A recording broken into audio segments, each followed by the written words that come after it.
Well, from Nordic walking in England to bungee jumping in Aotearoa, our next guests are on an epic adventure. Que tal se você chamasse a sua família?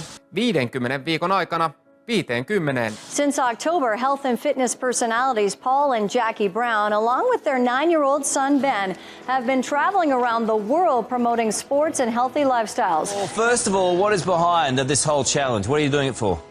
Well, Carl, it's pretty simple. Jacqui and I have been in the health club industry all of our lives. You know, we love fitness, we love exercise, and we love sports. And over the last 30 or so years, we've seen a massive decline in activity levels in our kids. You've only got to look around and see how much time they spend playing on their computer screens, watching videos and the like. And there's a lack of balance there. Obesity has doubled in the last 10 years. It is going to double again in the next 7. And everywhere we go, we're going to visit schools and talk to kids and basically say, look, just find something, get some type of activity in your lives. We figured if we could prove to the world that we can find 50 different sports to do in 50 weeks, then surely every family out there can find at least one sport that they could do on a regular basis. If your final destination is here in Phoenix, when you get out there, please be kind to one another.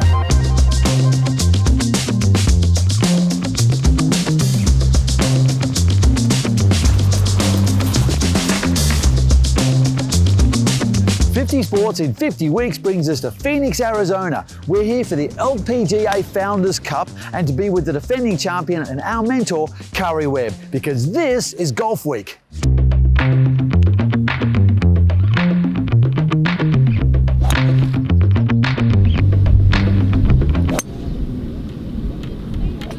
All right, we'll start with the grip. So we're all right-handed, which makes it a lot easier for me. So we want the left hand up on the top. And then there's 2 ways you can grip it. You want to have your thumb running straight down the grip, that's it. The overlapping grip, you just get your pinky on your right hand and set it into that little groove. I like that, especially for you, Ben, with small hands. When I first started playing golf, I was only 8 and I had really small hands. And so I just did a baseball grip and then progressed to that. Karrie Webb is super kind and cool to take time to show us how to play, even while she's in full tournament mode. She didn't rush a thing.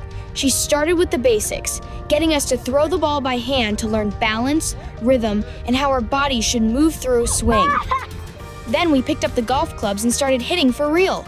And yeah, the first shots were pretty bad. Balls sliced sideways, bounced a few meters, or went nowhere. But that's how it always begins. No one starts good at anything. With the right guidance and by not rushing you, improve fast. You know, the more consistent you make your swing, and if that's not going at it 100 miles an hour, you're going to get more consistent shots, and then technically you're going to have better balance and you'll be in the right positions, and that's probably going to hit it further than, using every ounce of your strength to try and hit it. Yeah. So, I think I learned that in bowling. Well, that's what I taught Ben last night. He was trying to break the pins. Yeah. When he slowed it down and was more direct, bang, you got him pretty well every time. Yeah. And we've got to remember the same. Hey Ben, same as your bowling, son. Smooth. Yeah. Just slow it down. I want to see you do it really good. Show me. Slow it down. Hands together. That's it. Oh, wow. Did we get that on camera? Perfect. Bit by bit, the swings felt better. Contact got cleaner. And when that first solid shot lifted into the air, it felt incredible. Golf shows you that progress comes from patience, practice, and taking each swing one step at a time.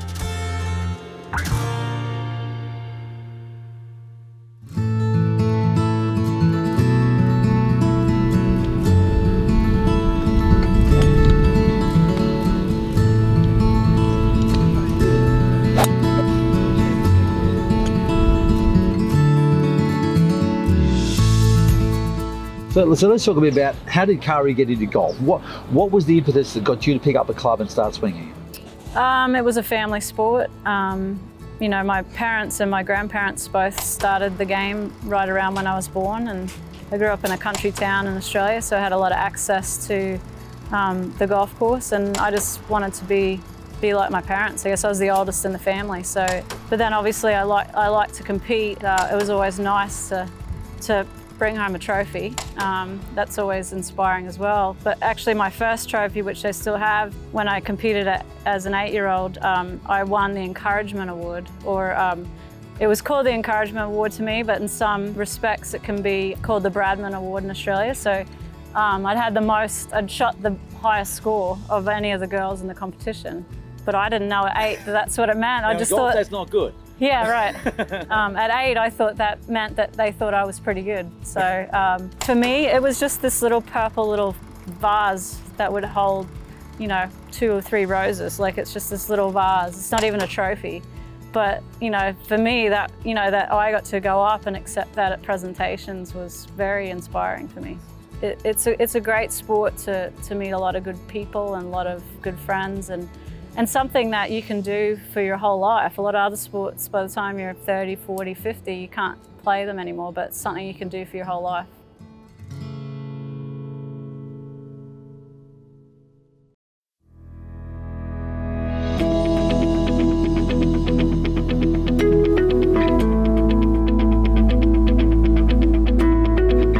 I'm certain that last night you were all sitting around just waiting for that 9 o'clock bell to go this morning so you could come back to school, weren't you? So what we said was, we want to try a different sport every week for 50 consecutive weeks. We want to go to 50 amazing places like here, and we want to meet the best mentors possible. We've come to Phoenix, Arizona to play golf with Karrie Webb. She's the most successful female player on the Ladies Professional Golf Association circuit. This time last year, she won the very amazing Founders Cup right here in Phoenix. This week, she'll be defending that cup and teaching us how to play golf. Can you imagine that? So she is the best lady golfer out there, and she's taking her time to teach a 9-year-old boy and his mum and dad how to play golf. That's pretty cool, isn't it? We've also got a lot of other mentors on board. Have a look at this. Well, Peter Van Ketz, a wonderful explorer, is taking us through Africa to do some expedition and some hiking. Right now, he's on an expedition to the North Pole. We're going to the world champion orienteer, Edgard Butkus. He comes all the way from Latvia. Andy Barrow. He's in a wheelchair, but he's a great, great athlete, and he taught us how to play wheelchair rugby. Who's tried that? Who's tried doing any sport in a wheelchair? Hands up if you have. It's amazing.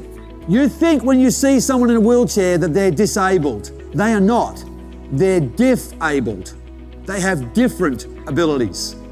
You've got abilities with your legs. They've got amazing abilities with their arms, with their coordination, with their thinking. They've developed different abilities that would beat you hands down.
Yeah, your heart is a sun, and it shines as it opens. Well, your heart is a sun, and it shines as it opens. Yeah, your heart is a sun, and it shines as it opens. Well, your heart is a sun, and it shines as it opens. Yeah, your bones are the earth, and they sing with the mountains. Well, your bones are the earth, and they sing with the mountains. Yeah, your bones are the earth, and they sing with the mountains. Well, your bones earth and they sing with the mountain.